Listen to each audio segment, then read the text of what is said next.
नमस्कार, आप देख रहे हैं खबर में दम है और आपके साथ मैं हूं स्वप्निल। क्या चुनाव नजदीक आते ही कांग्रेस में सत्ता के लिए अंदरूनी सियासत का खेल शुरू हो गया है? खुलेआम एक दूसरे पर आरोप लगा रहे नेता। बात होगी इस पर, साथ ही जयपुर में अपराधियों के बढ़ते हौसलों की बात, और बताएंगे सौम्या गुर्जर कैसे अंदर और बाहर के विरोध के बाद भी तीसरी बार मेयर की कुर्सी पर बैठी हैं। तो चलिए शुरू करते हैं खबर में दम है का सफर।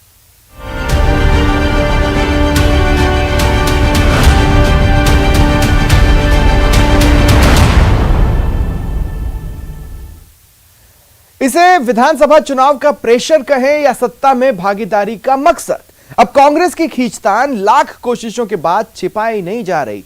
सवाल है कि आखिर कांग्रेस की कलह के कितने किरदार हैं?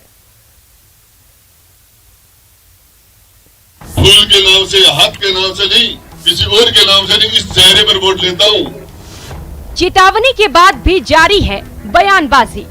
पार्टी से बड़ा कोई नेता नहीं। जो व्यक्ति अपने आप को पार्टी से बड़ा समझता है वो या तो पार्टी छोड़ दे या पार्टी उसको गिरा देगी। एसीआर के बाद अब फॉर्च्यूनर वाला वार।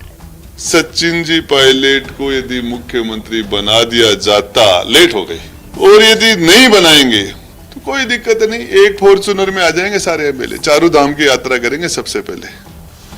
अब हरीश चौधरी का ओबीसी वाला दाव। इसीलिए मैंने सीधा मुख्यमंत्री जी से ये सवाल किया है कि मैं आज नहीं समझ पा रहा हूँ कि आपने डेफर किया, वो डेफर क्यों किया। अनुशासनहीनता पर चुप्पी, बढ़ी तकरार। जिस प्रकार पार्टी के प्रति समर्पण चाहिए वो इन सारे बातचीतों से मुझे तो लगता नहीं, क्योंकि एक दूसरे के खिलाफ जिस प्रकार के अनर्गल बातें कर रहे हैं वो इस बात को बताता है कि निश्चित रूप से अंदर जो एक निराशा है वो शब्दों में प्रकट हो रही है। जब गहलोत सरकार अपनी चौथी सालगिरह मनाने के करीब और अगले साल पार्टी को चुनाव जैसी कठिन परीक्षा में शामिल होना है, तो ऐसे समय में पार्टी अपनों के ही वार से आहत हो रही है। 25 सितंबर की अनुशासनहीनता को लेकर आलाकमान ने चुप्पी ओढ़ रखी है, तो गुजरात में अशोक गहलोत कांग्रेस के उम्मीद बने हुए हैं। वहीं सचिन पायलट हिमाचल प्रदेश में चुनाव प्रचार की जिम्मेदारी संभाल रहे हैं। लेकिन प्रदेश कांग्रेस के अंदर सुलगती चिंगारी ठंडी होने के बजाय किसी न किसी रूप में सार्वजनिक हो रही है, और ये विपक्ष को मजबूती देने वाली साबित भी हो रही है।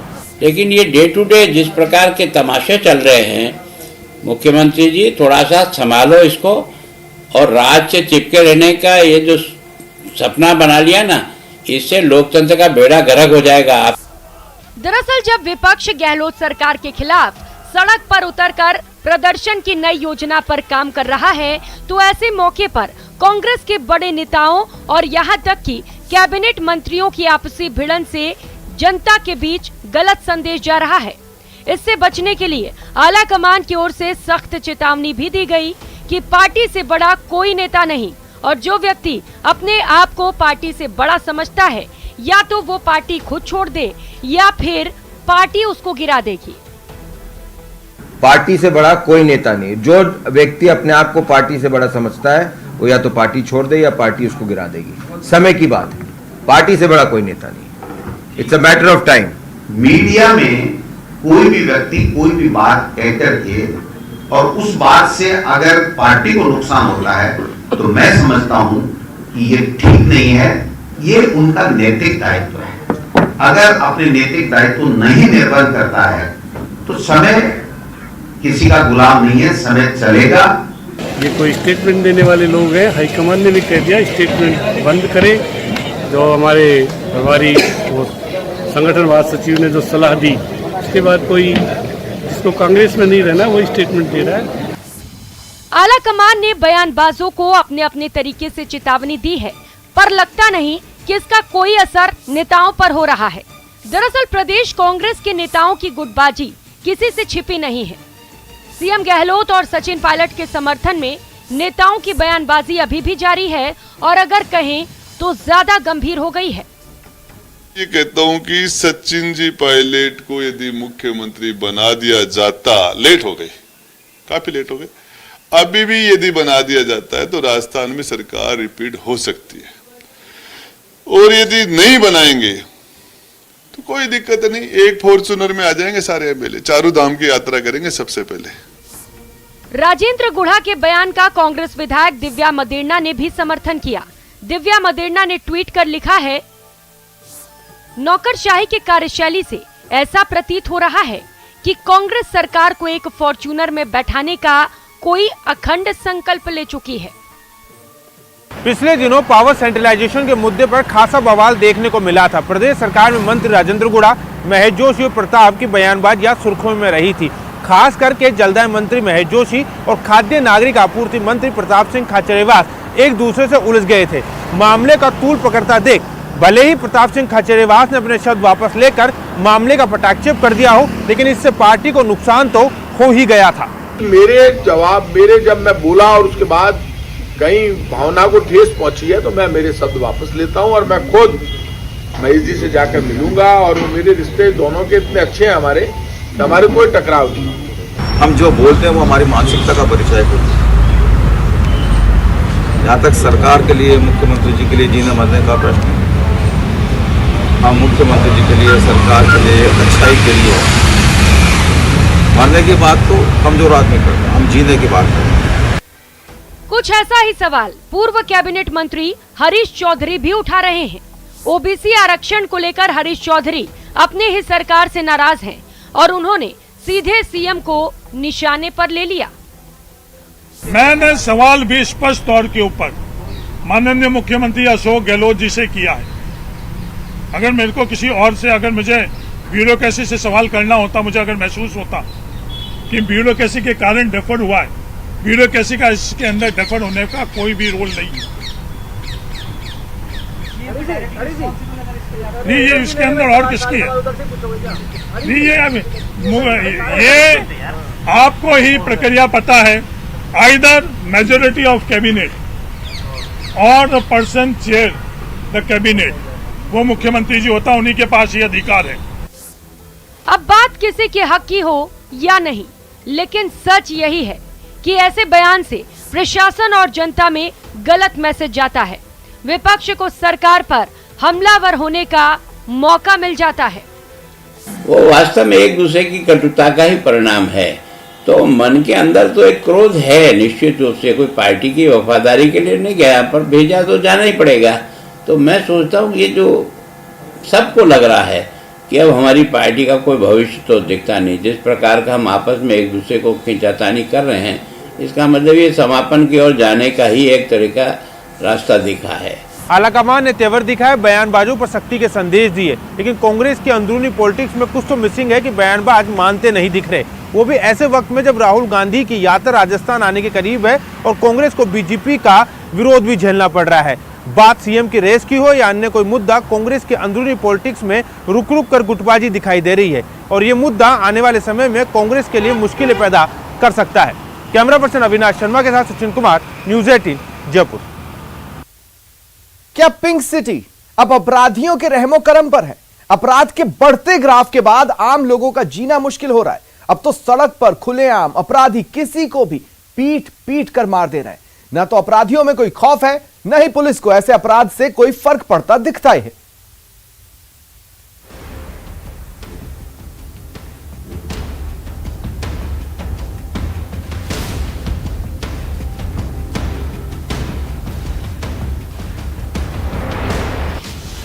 राजधानी में रोंगटे खड़ा करने वाला वाकया।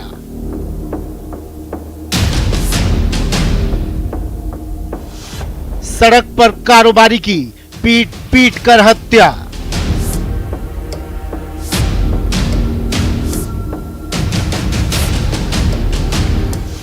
राजधानी जयपुर के बेखौफ गुंडे।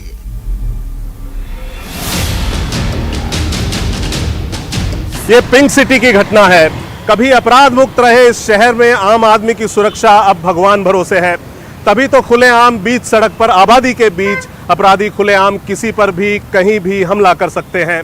ये वाकया राजस्थान के किसी सुदूर कस्बे का नहीं है, बल्कि राजधानी का है, जहां पुलिस का बड़ा अमला मौजूद है।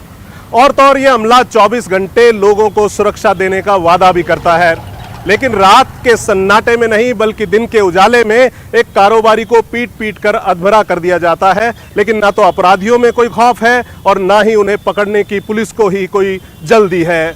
करधनी इलाके की ये घटना आम लोगों में खौफ पैदा करने वाली है। लोगों की मौजूदगी में जैसे एक कारोबारी को गुंडों ने पीट पीट कर मार डाला, वो कानून व्यवस्था पर तो सवाल उठाता ही है, लेकिन सवाल ये भी है कि आम आदमी क्या करे। 4 साल का कालखंड राजस्थान की राजनीति में एक कलंकित इतिहास जैसा है। राजस्थान जो शांतिपूर्ण प्रदेश था वो आज अपराधों की राजधानी हो गया। 8,15,000 मुकदमे ये इस बात की बानगी पेश करते हैं। 6,337 केवल बलात्कार की घटनाएं एक वर्ष में घटित होना, जिसमें औसत है 17 बलात्कार प्रतिदिन और 7 हत्याएं रोज। हथियारबंद गुंडों से आम आदमी तो भिड़ नहीं सकता, खासकर तब जब दूर दूर तक पुलिस से मदद की कोई उम्मीद ना हो। ऐसे में तो यही हो सकता है जो घटना के वक्त मौजूद लोगों ने किया। जब गुंडे कारोबारी को अधमरा कर भाग गए तो आसपास के लोगों ने घायल कारोबारी को अस्पताल पहुंचाया।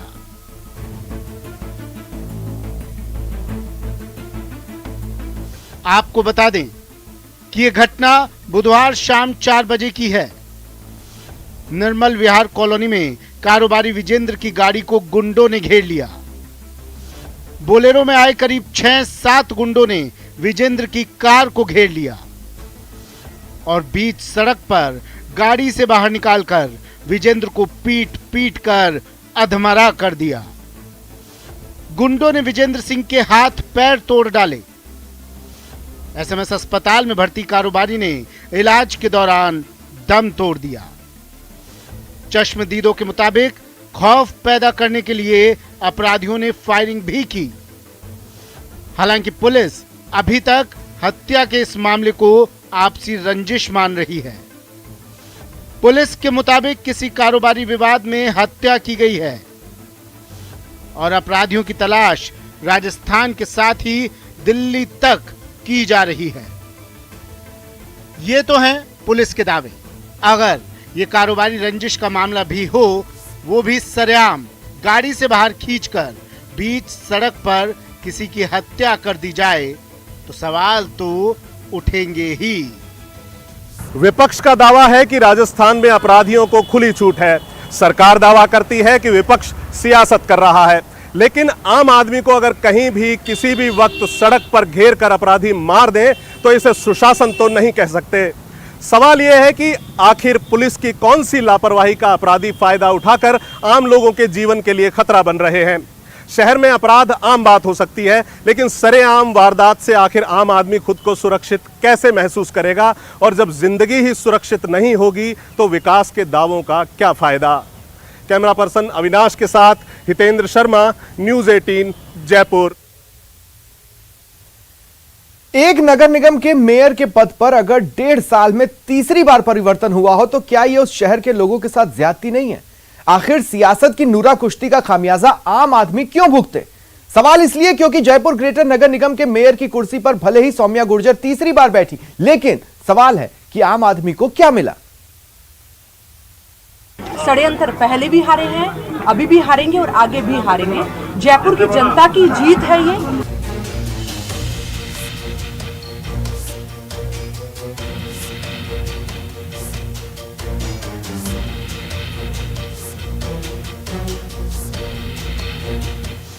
ग्रेटर नगर निगम की ग्रेट सियासत। जीत हमारी है, चाहे न्यायालय से जीत हो, चाहे मतों के माध्यम से जीत हो, जीत हमारी है। हमारी लड़ाई सरकार से। निलंबन, बहाली, बर्खास्तगी, फिर वापसी। नहीं, ये शाश्वत सत्य है। यह तो धर्म ततो जय है। जहाँ धर्म है वहाँ जीत होती है, और मुझे लगता है कि मेरा धर्म था जयपुर की सेवा करने का। जल्दबाजी वाला फैसला, जिम्मेदार कौन?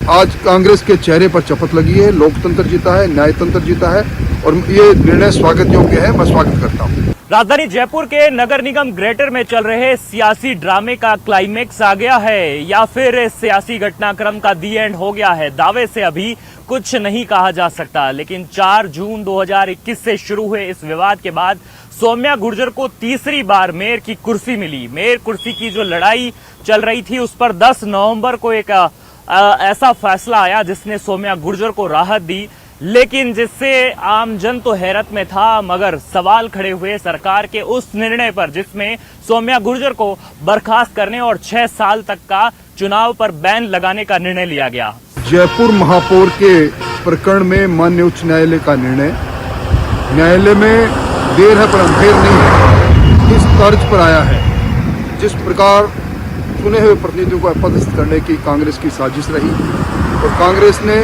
जिस प्रकार नौकरशाह का भेजा इस्तेमाल करके बिना आधार के महापौर की उम्मीदवार सौम्या जी को 6 साल के लिए न केवल निलंबित किया बल्कि चुनाव लड़ने के लिए अयोग्य करार दिया, आज वो सारा उल्टा पड़ा है। आपको बता दें कि हाईकोर्ट ने सौम्या की बर्खास्तगी के आदेश को रद्द कर दिया। दरअसल सरकार ने 27 सितंबर 2022 को सौम्या गुर्जर को बर्खास्त करने का आदेश दिया था। हाईकोर्ट ने निर्देश दिया कि सरकार सौम्या को न्यायिक जांच में सुनवाई के मौके देकर नए सिरे से आदेश जारी करे। सौम्या गुर्जर ने उन्हें बर्खास्त करने के सरकार के आदेश को हाईकोर्ट में चुनौती दी थी। इसे किस्मत का साथ कहें या सरकार की ओर से हड़बड़ी में लिए फैसले का असर, जयपुर ग्रेटर को मेयर तो मिला लेकिन एक बड़े फिल्मी ड्रामे की तरह।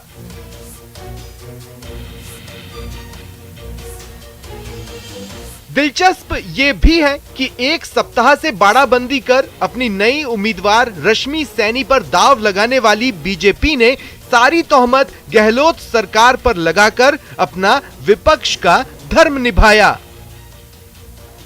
बहुत ही खुशी हो रही है। जैसा कि सौम्या जी खुद हमेशा कहती रही हैं कि सत्य जो है वो परेशान हो सकता है, पराजित नहीं हो सकता।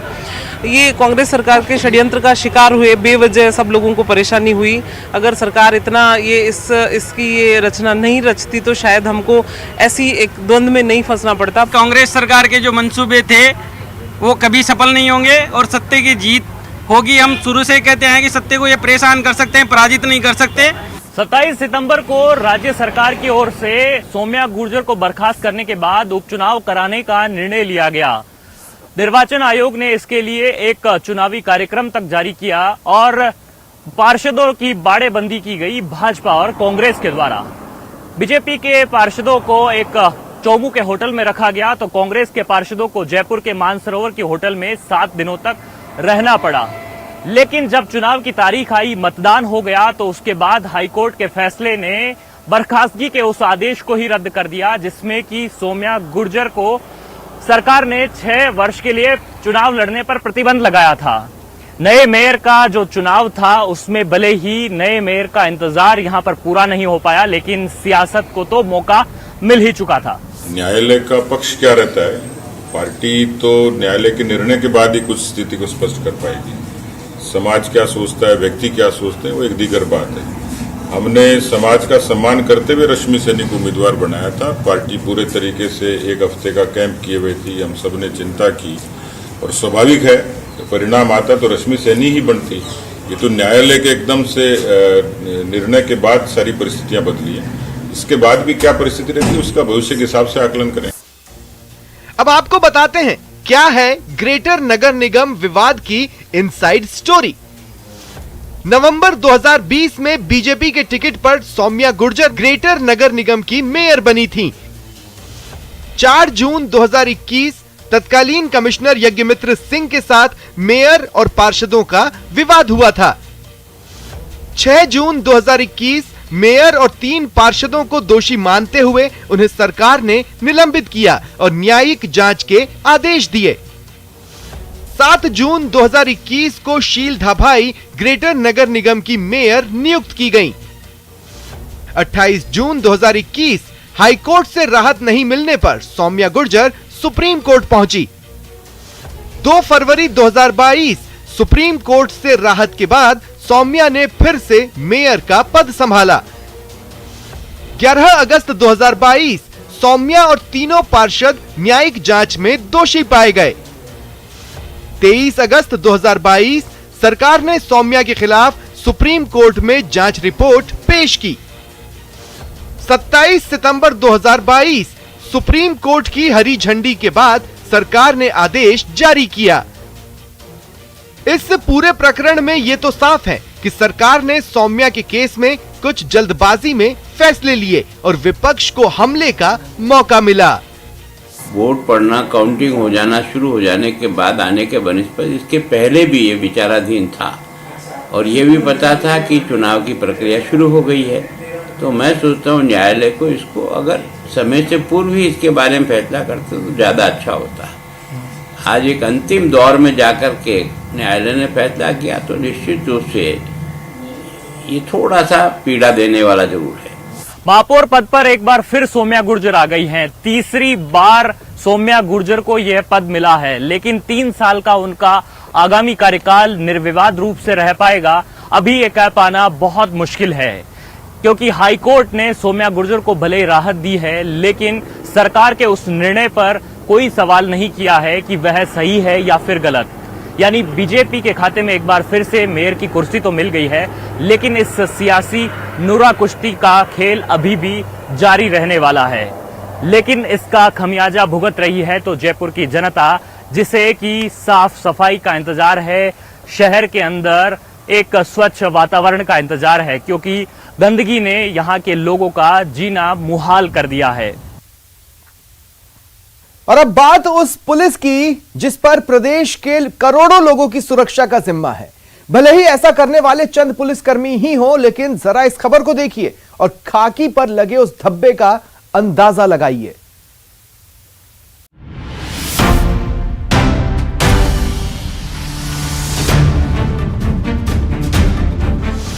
खाक में मिली खाकी की इज्जत।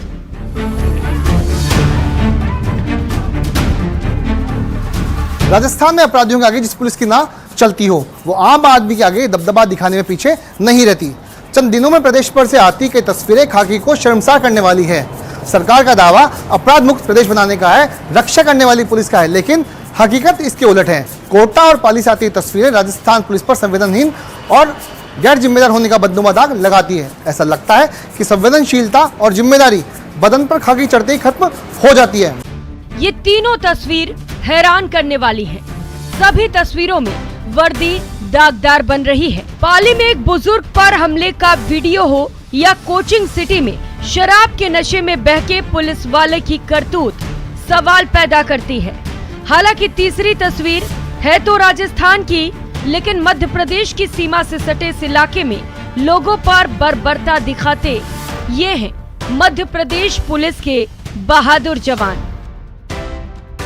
संवेदना इंसान होने की बुनियादी शर्त है, लेकिन बदन पर जब खाकी चढ़ जाए तो कई बार संवेदनाएं दम तोड़ देती हैं। इस बात की तस्दीक इस तस्वीर से हो रही है। मिली जानकारी के मुताबिक बलाड़ा गांव की अस्थायी पुलिस चौकी में पुलिस शराब बेचने के एक आरोपी को उठाकर थाने ले आई थी। आरोपी की मां थाने पहुंच गई और जमीन पर बैठ गई। हेड कांस्टेबल उमराव ने बुजुर्ग को मुख्य दरवाजे से हटने का फरमान सुनाया, लेकिन जब तक वो कुछ समझ पाती तब तक डंडे फटकारता पुलिस वाला उस तक पहुंचा और एक जोरदार लात मार दी, जिसका वीडियो सोशल मीडिया पर वायरल हो रहा है। राहत की बात यह है कि वीडियो वायरल होने के बाद हेड कांस्टेबल को चौकी से हटा दिया गया।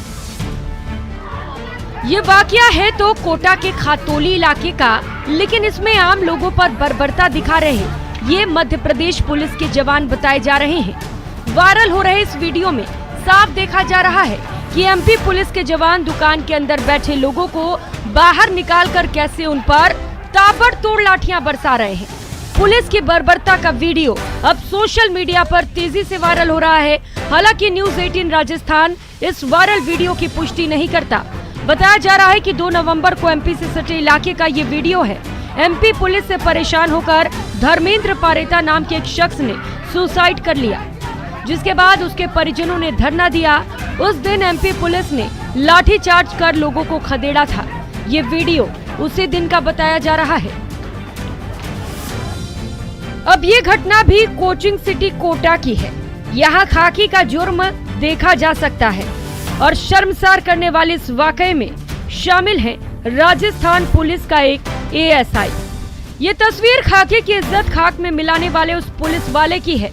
प्रतापनगर इलाके में शराब के नशे में एएसआई एक महिला के घर में घुस गया, जिसके बाद लोगों ने खूब हंगामा किया। पीड़ित महिला ने एएसआई के खिलाफ रिपोर्ट दर्ज करवाई। राहत की बात यह है कि पुलिस ने आरोपी एएसआई मेघराज को गिरफ्तार कर लिया। प्रदेश के नए डीजीपी ने कार्यभार ग्रहण करते ही पुलिस के जवानों को फरियादियों के साथ संयमित व्यवहार करने के निर्देश दिए थे, लेकिन प्रदेश की पुलिस अपने ही मुखिया के निर्देशों की धज्जियां उड़ाती दिख रही है, मानवाधिकार का अंगूठा दिखा रही है। सवाल है कि आम आदमी के साथ पराक्रम दिखाने वाली यही पुलिस अपराधियों पर कार्रवाई के दौरान क्यों पीछे रह जाती है। जनता में भरोसा जगाए बगैर पुलिस अपराधियों को टक्कर नहीं ले सकती, लेकिन पुलिस का ये रवैया क्या पुलिस और जनता के बीच के भेद को मिटने देगा, कहना मुश्किल है। विष्णु शर्मा, न्यूज़ 18 राजस्थान, जयपुर। तो देखा आपने, खबर में दम है। फिलहाल इतना ही, नमस्कार।